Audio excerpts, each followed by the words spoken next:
Mwami Yesu nifuza kumboneza ndaje mwami byiza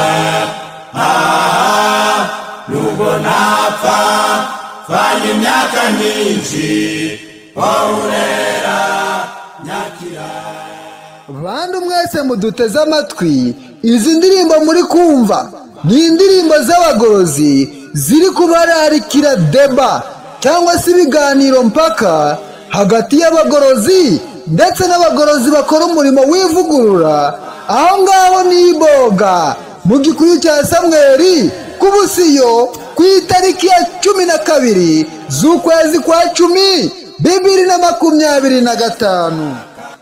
Ikinyoma ujakileshwaho nukuri ahugiza gaze bibavyo matanye arikwiyo habayeho gutandukana gitakaza gaciro kigapfa.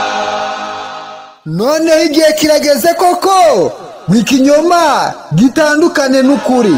Abantu baba barabeshwe baturiye Busiyo, Cyabi, Bundi Bukeni, Kanyuko, Cyamata, Senyi, Marayi, mwese murararitswe kuri iyo tariki nakuhabura. Muze mwumva ukuri kundi kugiye kwigaragaza, kundi ikinyoma n'ukuri bigiye gutandukana ku mugaragaro. Ushaka kumenya hagati y'ivugurura n'ubugorozi inzira ya kera iyo ariyo? Vayo turebe inzira ya kera aba ariyo duhitamo, aba ariyo tunyuramo.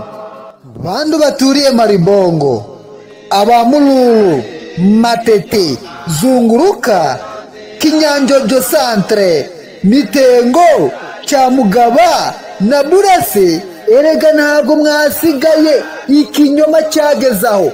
Ese uzakomezwa kubeshwa kugeza ryari? Igihe kirageze mugenda urebe ukuntu ukuri kugiye gutandukana n'ikinyoma. Nareba ibihe bizaza abona ubwiza bw'Imana busangira ibihugu byose, ijuru rirakinguka itingaho nimugende mukwizuba muca kw'isi mubaranire kunesha.